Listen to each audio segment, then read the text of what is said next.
दोस्तों को नमस्कार प्रणाम। आप सबके सामने हैं आज हमारे बीच जिनका मुझे भी बेसब्री से इंतज़ार था और हमारे पूरे गोल गुलाबगढ़ की महान हस्ती और इनका जो तखल्लुस है, इन्होंने मसरूफ़ गुलाबगढ़ी अपने नाम के साथ जोड़ा हुआ है, वो भी हम इनसे बातचीत करेंगे। और साथ में ये हमें प्राउड है कि ये हमारे इलाके गोल संगलदान बड़ा कुंड के एरिए से ताल्लुक़ रखते हैं। तो हमारे साथ हैं आज रिटायर मास्टर अब्दुल हमीद भट्ट जी। तो आज इनसे हम रूबरू हुए हैं और बहुत सारी बातें इनके साथ होंगी। तो आज मेरे लिए भी एक प्राउड वाला दिन है कि मेरे लिए भी एक सौभाग्य का मौका मिला कि आज इनके साथ मैं रूबरू हुआ। और हमारे समाज में ऐसे आज भी महान हस्तियां हैं कि जिनके मैसेज को सुनकर, जिनकी काबिलियत को देखकर, जिनको जज्बे को देखकर एक सलाम करने का मन करता है। और आप सब भी इनकी ज़बानी से सुनेंगे। तो मसरूफ़ साहब, आपका स्वागत है आज के इस हमारे प्रोग्राम में। बहुत बहुत धन्यवाद, शुक्रिया आपका भी। काफ़ी दिनों से मैं भी चाहता था कि आपसे मुलाकात हो जाए। जी आपने कई बार फ़ोन भी किया था कि हम मुलाकात के लिए आएंगे। मैं इंतज़ार में था, लेकिन बहुत मेहरबानी आपकी कि आप जवान होकर, और इस ज़माने में बूढ़ों को पूछता ही कौन है, जी लेकिन खुशी होती है कि आप जैसे लाल अभी मौजूद हैं। हम बचपन से बुजुर्गों से सुनते भी थे, पढ़ा भी है कि गोदड़ियों में लाल होते हैं। हम्म शुक्र है खुदा का कि एक ज़माना था हमारा ये गोल गुलाबगढ़ का इलाका, ये रियासी रामबन के इलाके पसमानदा करार दिए जाते थे हर लिहाज से। लेकिन आज ऊपर वाले की कृपा से, उसकी मेहरबानी से, और कुछ हमारे बुजुर्गों उस्तादों की आशीर्वाद की वजह से, आप जैसे बहादुर, आप जैसे सूरमे, आप जैसे देशभगत, और आप जैसे इंसानों के कदरदान और अपने इलाके का नाम रोशन करने वाले मुख्तलिफ़ तरीक़ों से मौजूद हैं। मुझे मैं आपका जो आपको खुशामदीद कहता हूँ। शुक्रिया आपका यहाँ गरीब खाने पर तशरीफ़ लाने के लिए। बहुत बहुत थैंक यू आपका। अ, सर, आपकी अभी उम्र कितनी है? उम्र ज़्यादा भी नहीं है, लेकिन जिस हिसाब से ये उम्र गुजरी है, जी उस हिसाब से 100 साल वाले लोग भी खुदा के फजल से ये समझेंगे कि कोई कोई पुराना सदियों का बूढ़ा है। अब जी जिस्मानी तौर पर माजूर कमज़ोर होने की वजह से ज़रा कमज़ोर हो चुका, नहीं तो मेरी उम्र 71 साल है अभी। अभी आप 71 साल 71, हाँ, के? कुछ महीने अभी, 1-2 महीने कम हैं 71 के भी। जी जी जी। अभी आप 71 साल के हैं, जी तो जी आप जी। देख सकते हैं हमारे मसरूफ़ साहब जी की जो एज है वो 71 साल है। तो आपके जितने हमने कई सोशल मीडिया के थ्रू भी आपके इंटरव्यू देखे हमने, और आपकी जो लिखत में, आपके जो राइटर, जैसे आप अपना तकल्लुस राइटर के नाम से देते हैं, तो आपका जो जज्बा है, आपके अंदर जो जोश है, वो हम नौजवानों से भी कई गुना आगे है। तो इस चीज़ के पीछे, जिस चीज़ को बोलते हैं कि इस चीज़ का राज क्या है? इसमें एक अर्ज़ मैं आपको करूँ, जो हेरिडिटी होती है ना, हेरिडिटी, नस्ल, ख़ानदानी, हम्म इसका भी दखल होता है। माहौल का भी असर होता है, खून का भी और दूध का भी।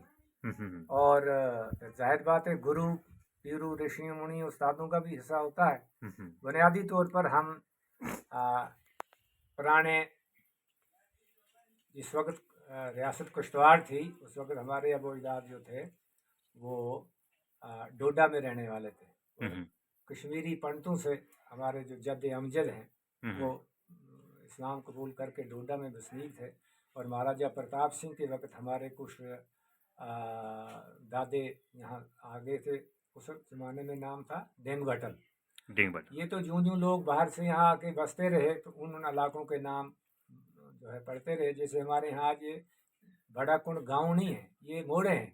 जी और जी। बहुत सारे रेन्यू अफसरों से मेरी मुलाकात हुई। पिछली दफ़ा हमारे एसडीएम साहब जो वानी साहब गोल में हैं, वो तहसीलदार साहब जो अखनूर वाले वहाँ यहाँ आए थे, बड़ा कुंड में कोई मसला था, तो वो अजीब तरह की उन्होंने देखा कि वहाँ 5-6 गांव हैं बड़ा कुंड में। तो फिर मैंने वो उनसे वो उनको बताया कि बेसिकली बड़ा कुंड एक हैबिटेशन है, संगलदान का, मौलकोट का, अशमार का, फमडोद का, हड़ोग का, ये 6-7 जो है गांव ये था।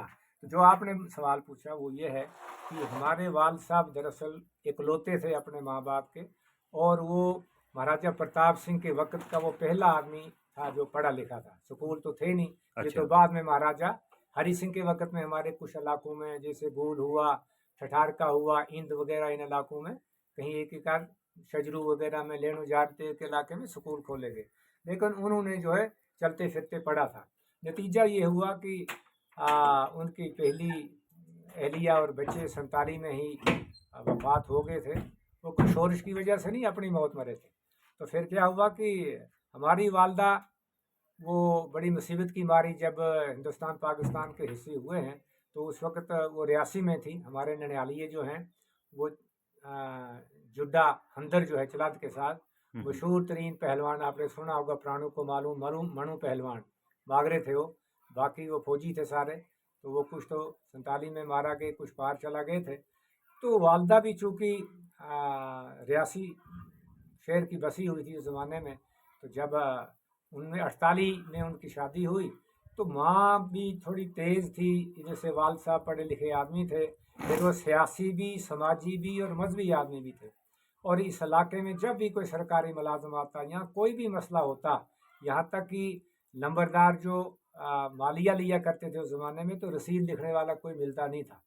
तो हमारे वाल साहब पहाड़ी, पंजाबी, डोगरी, भद्रवाही, सराजी और कश्मीरी और ये बाटली और फारसी और क्या बताऊं क्या थे वो। तो नतीजा ये है कि उनके साथ मेरा उठना बैठना,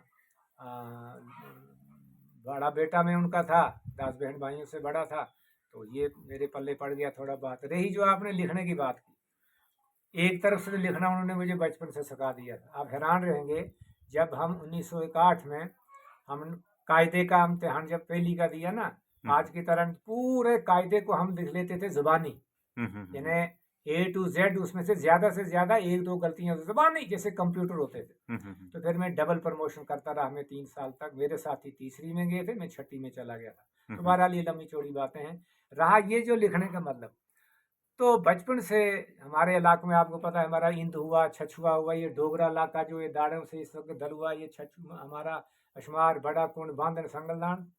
पुराने वक्त में इसमें और मक्की की गोडी होती थी, क्या बोलते थे उसको, सोइयां। सोइयां जी। के कणे, वो भाई वो छिंजा पाखा। तो इसका मैं बड़ा माहिर था, ऐसे एक लफ्ज ले लिया, आगे चलते गए। बाद में मैं पंडित हंसराज के दुकान पर मुझे रहना पड़ा 2.5-3 साल, तो वहाँ मैंने डोगरी भी सीखी। कौन सी डोगरी, जो कनक मंडी के पुराने डोगरे लिखते थे। मैंने व्हाट्सएप पर डाली है, कई लोग बड़े हंसते हैं, आगे जी हमने भी सीखनी है। मैंने कहा क्या करोगे, सीखो। तो वहाँ मैंने हिंदी भी सीखी। तो फारसी तो मेरा सब्जेक्ट रहा था, तो अरबी भी मैंने पढ़ी।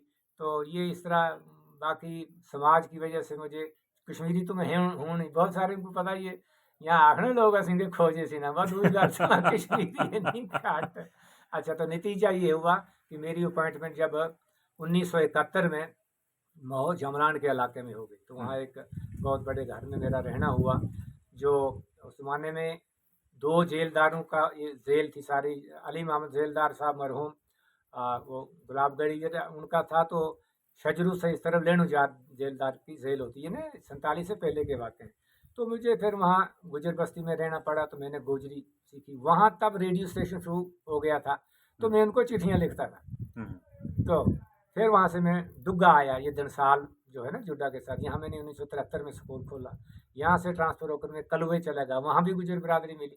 फिर रियासी चला गया मैं सबसे पहले, तो वहाँ ट्रेनिंग के दौर में मैं अपने स्कूल का सेक्रेटरी चुना गया, क्योंकि थोड़ा बोलने का तौर तरीका मैंने बचपन से सीखा था। 1963 में मैंने पहला इनाम लिया, जब बशीर माल थे हमारे MLA, मरहूम मोहम्मद अयूब खान साहब, कईयों को मालूम नहीं, 30 साल MLA रहे हमारे। अच्छा, तो उनके यहाँ मैंने प्रोग्राम में तकरीर की, उस्ताद थे मेरे, खुदा उनको उम्र लंबी करे, जो हैं बाकी गुजर गए हैं सारे।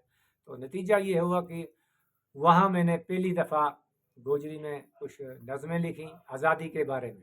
देश की आज़ादी। तो उसमें ने मुझे अब याद तो नहीं है, मेरे साथ कागज़ ज़ाया हो गए हैं। तो लिखा था मैंने कि अंग्रेज़ जो थे वो आए थे यहाँ मसाला खरीदने को, लेकिन हिंदुस्तान को ही खरीद बैठे हो। तो उस पर मुझे बड़े अवार्ड शवार्ड मिले। और फिर क्या रेडियो से मुझे चुनी लाल पांडो जी हमारे उस्ताद हुआ करते थे। तो उन्होंने मुझे इस तरफ कहा कि भाई आपके अंदर टैलेंट है। तो बस सिलसिला शुरू हुआ। फिर मैंने रेडियो स्टेशन वालों से कांटेक्ट किया, तब से मैंने ये लिखना शुरू कर दिया।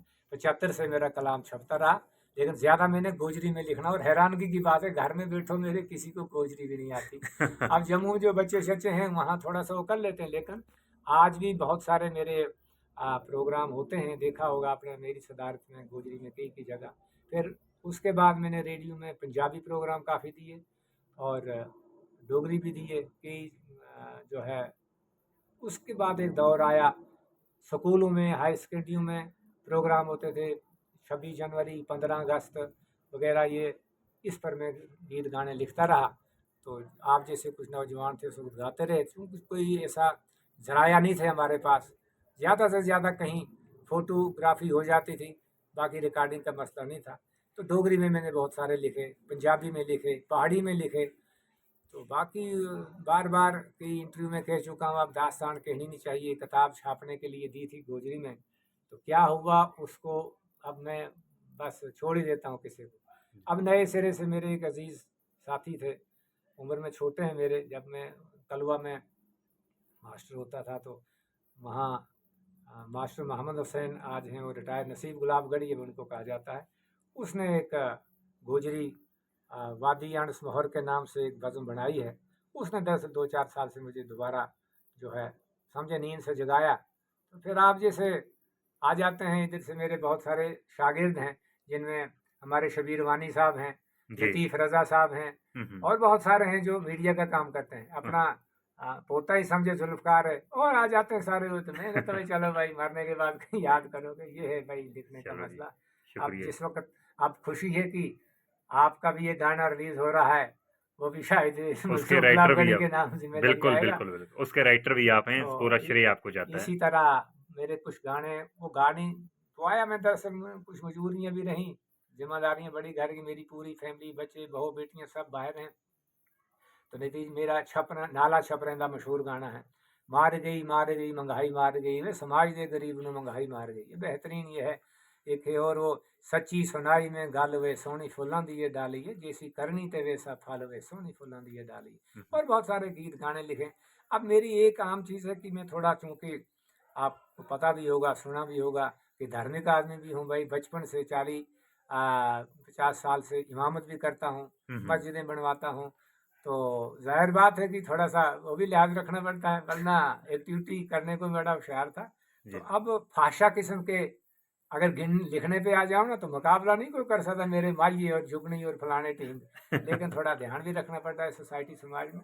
तो अब आप जैसे लोग तैयार हो गए हैं, तो शुक्र है, आप मेरा एहतराम करते हैं। मेरी दुआ है कि फूलों की तरह मुस्कुराते रहो, फूलो फलो, और अपने बच्चों का सुख देखो। एक बात हर एक को कहता रहता हूँ कि अपने माँ बाप की सेवा करते रहना, उनके आशीर्वाद लेते रहना। अपने पड़ोस हमसाए, वो कोई भी हो, मज़हब का सवाल नहीं है, बड़ा मज़हब इंसानियत है। तो जैसा करोगे वैसा भरोगे। बिल्कुल बस बिल्कुल। और तो इसी बात ये